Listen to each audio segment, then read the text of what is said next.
Attention, attention. This is Operation Pronto. Quick story for a second. I'm in a packed coffee shop, late for a meeting. I order, I wait. 10 minutes becomes 20. Then 3 delivery drivers walk in. Boom, they grab the bags and they bounce. I'm heated for a minute. They're skipping the line. This cafe is being disrespectful. Then I lean over for a second. I see the operations board. One barrister covering 3 stations because someone called out. The label printer is jammed. Online orders have been timed to refunds if they're late. My cup is in a queue, but the system is rearranging the line to avoid getting hit with automatic chargebacks. Zoomed in me, I saw disrespect. Zoomed out me, I saw a fragile workflow trying not to bleed money. I'll talk about a hypothetical situation that happened. You're driving across the town, late, glued to a turn-by-turn direction on a GPS map. Every street looks packed ahead. You keep rerouting, U-turning, cursing traffic. It feels like the whole city is gridlocked. Then you zoom out for a second, out of the map. Boom, you see a marathon route, slicing through the city in half. From street level, it looks like chaos. From altitude, a different perspective, it's a pattern with a clean way around. That's inverse perspective. The closer you are, the more it blinds you. The farther you step back, the clearer it becomes. Same rush, same roads, 2 distances, and 2 realities. Today we learn when to zoom in and when to zoom out, so you can see clear and move smart. Let's talk about something important.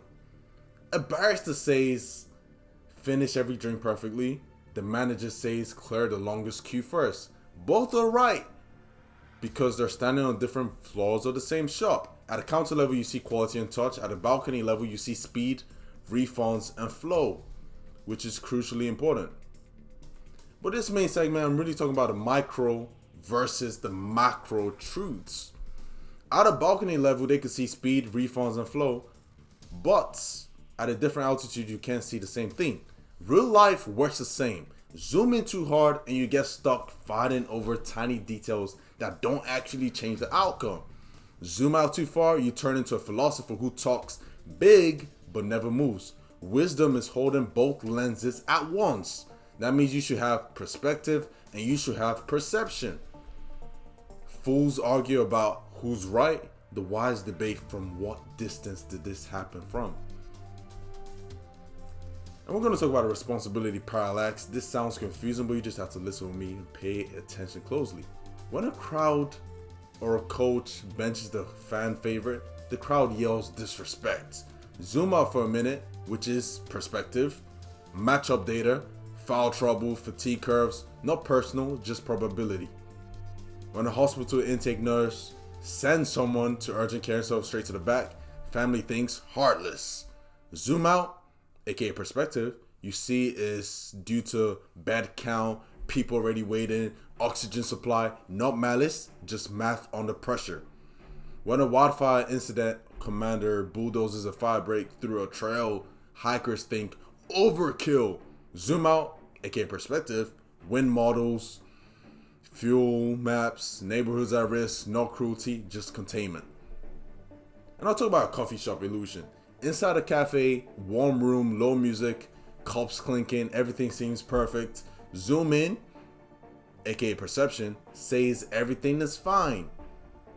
But let's think from a different perspective. Let's think from zooming out, where we see a street cam view of a car charging the store at 100 miles per hour drifting toward the storefront. Zoom out, aka the perspective, it says you're in danger. Here's what that means. When you're zoomed in, you only see how it feels right now. When you zoom out, you see what's actually true. You see the reality of things, including the stuff that's about to hit you from the outside. Zoomed in is comfort. Zoomed out is reality. Zoomed in is, it seems calm. Zoomed out is calm because you don't see the threat yet. So understand this for a second. The truth usually lives at altitude, not on the floor you're standing on. Before you react, ask, what floor am I on? And what am I not seeing from here? Perspectives matter the most. You don't get fooled when you zoom out. You only get fooled when you stare from up close, and assume the whole story. Oh, but what does this matter? How could I apply this to my personal life? I'll tell you exactly how you can apply this to your personal life in a second. Personal application. Let's keep it business. You ever think, oh, the client is disrespecting me because they're ignoring me because they didn't reply to you within 2 hours? Then you find out later that they were in back-to-back meetings trying to save a 6-figure deal. Up close, it felt like they don't value me, but from altitude, a different perspective, aka zooming out, it was they're in crisis mode, trying not to lose a contract. You ever think, my employees are lazy, they messed up this handoff? You zoom out for a second and change the perspective of the lens you're in and realize you never actually gave them a real system. You just barked, figure it out. They didn't fail, your process failed. You ever think the ad campaign bombed? This is embarrassing. Then you zoom out for a second and change the perspective and see things from a different angle, a point of view or altitude, that the offer was wrong for that audience, but a click-through rate proved the hook works. That's no failure, that's data you can reuse to print money somewhere else. Zoom out and you see patterns, not enemies. This boss wasn't cruel, he was panicking about a deadline. The team member wasn't useless, they were confused because you weren't clear. That loss wasn't sabotage, it was a test run you didn't know was a test run. Zooming out turns frustration into strategy, it converts emotion into information. Don't ask, why is this happening to me? Ask, from what altitude am I looking at this situation in my business? Let's talk about a crucial point right now. Modern media and the zoom trap that happens. Social media flattens perspective into one screen. No altitude, no nuance, just outrage. Everything feels chaotic because everything is closed up. No one walks to the balcony anymore. Inverse perspective tells you to reclaim distance. Read the opposing angle. Listen before labeling. Zoom out before you fire shots. And when I say zoom out, I mean change your perspective. Look at things through perspective and not just perception. Because the real battlefield isn't team versus team. It's microscopic versus macroscopic thinking. Zoom out, see clear, move smart. And I know this may sound a little bit strange, but let's try envision this thing like we were in some kind of building that had an elevator for a second. The elevator test. Here's how to run your mind like you're in a building with floors and you're in an elevator. Floor 1 of that elevator is your emotions. This is, I'm pissed, I'm offended, this is personal. If you stay on floor 1, everything feels like life or death. If you're flooded, don't act, go up 1 floor. If you go to floor 5, that will be situation. This is what's actually happening right now in plain English. No story, no drama, just facts. Example, the client hasn't answered yet. I don't know why yet. Floor 5 is where you calm down. Floor 10, press the number 10 on the elevator. You go up, you see the pattern. Has this happened before? Is this normal? Is this part of something bigger? Now you're looking at the behavior over time, not just one moment. Example, they always pay late. That's who they are. I need to bill up front next time. Rule. Floor 10 is where you stop taking it personal. You start adjusting the systems. The higher you go on the floor, the more you start seeing things from a different perspective. Go on the floors up at the elevator to see things from a good lens view. Let's say you're in floor 20, that's strategy. This is what's my smartest next move.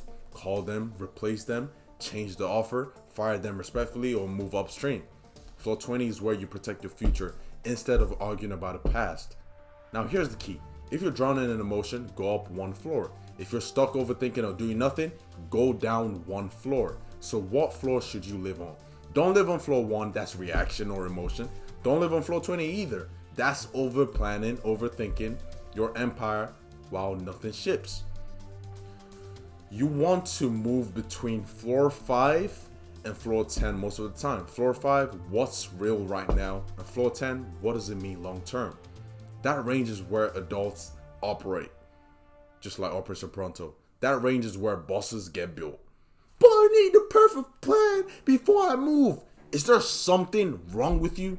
You don't need to be perfect. You need the next move that keeps you in control. One floor up for clarity, one floor down for action. That's how you stop spiraling, and that's how you stop freezing.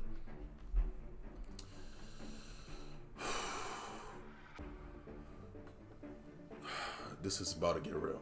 This is about to get real. Responsibility. The one word order that changes the whole story.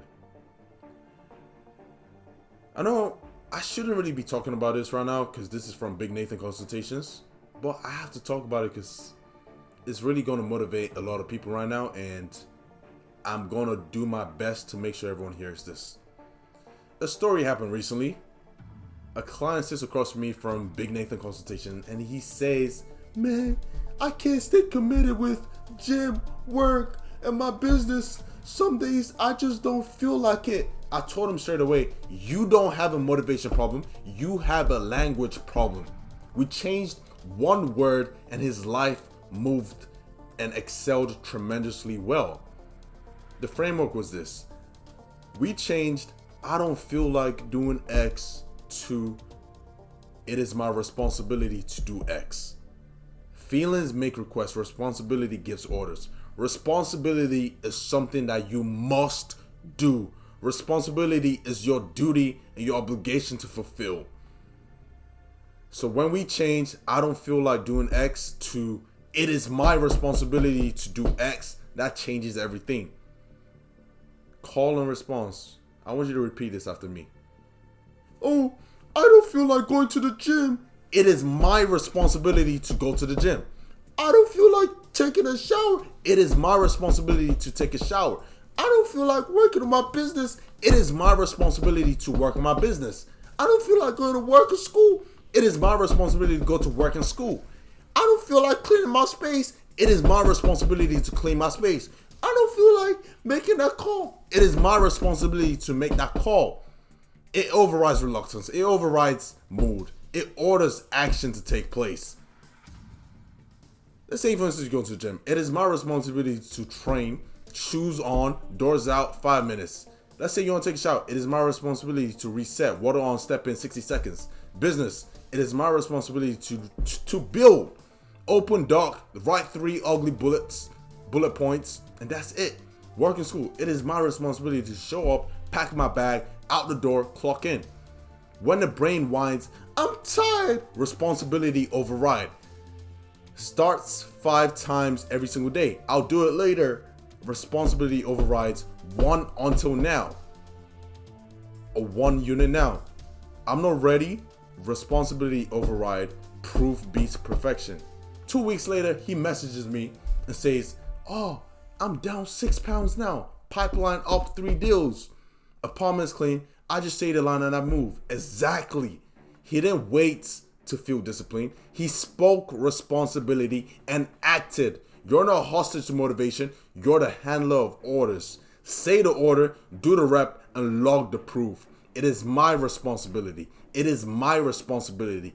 It is my responsibility." It's that simple, and you fix all the problems that you had. All he had was a language problem, not a motivational problem. Business owners watching this right now, I want you to pay close attention because what I'm about to say is extremely important. You're paying a receptionist $40,000 a year to miss Mondays, take long breaks, lose leads. People calling sick. People get distracted. People make mistakes. Is there something wrong with you? Stop setting your revenue on fire. I sell the solution. I sell AI staffing. Your own personal AI receptionist that supports your staff far better than anyone you've hired in the past. Works 24/7, no sick days, no mood swings, no "oh, I forgot." Answers, routes, books, follows up and logs every single interaction. Costs a fraction of a $40,000 a year hire and never sleeps. "But my cousin's friend kind of answers the phone sometimes." Is there something wrong with you? Sometimes, quote unquote, is lost money. I'm offering something that gives you 24/7 always service. Humans cost more but produce less. AI costs less but produces more. Humans forget, AI records. Humans delay, AI delivers. Every missed call is a lost call. Every "I'll call back" is a dead lead. Replace "hope they show up" with "it always shows up." Scale your intake without scaling payroll chaos. I've got a whole bunch of AI staff ready to deploy. Voice, chat, email, CRM integration. Prices are going up in a few weeks, so lock in now while it's minimum cost for maximum output. Click the link in the description, claim your personal AI receptionist today, and stop losing money in your sleep. I'm going to tell you right now, AI works within your policies and escalation rules. Sensitivity issues still route to humans. AI handles volumes, your team handles judgment. It's that simple. Another thing I have to talk about is this. If you're building something big, you need altitude. Join the Perspective Upgrade program. Big Nathan consultations for strategy, branding clarity, and direction. Operate from the balcony, not the basement. AI staffing systems for visionaries. Run operations 24/7 while you stay focused on the big picture. Tap the link in the description. Book your consultation. Lock in on your AI staff. Zoom out. See clear. Move smart. Inverse perspective picks the hill. Responsibility takes the hill. Make sure you tune in for the next episode. Zoom in is aka your perception, how it feels here and now, your local, emotional, vivid. Zooming out, that's perspective, how it fits in the whole global statistical risk aware. The reality, the truth. Make sure you zoom out in every single situation and have perspective over perception. What you think is true may not always be true.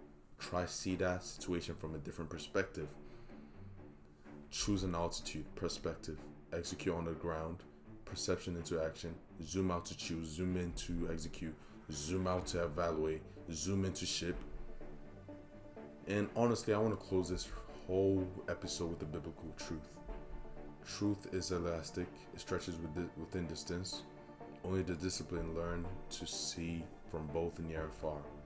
Remember what the scripture says, let us not grow weary in well-doing, for in due season we shall reap if we faint not. That's Galatians chapter 6 verse 9. This is Operation Pronto, Big Nathan signing out. Stay sharp, stay zoomed out, and remember, perspective is power. Make sure you zoom out and use perspective more instead of perception. I'm going to say this again. Zooming in is perception, and zooming out is perspective.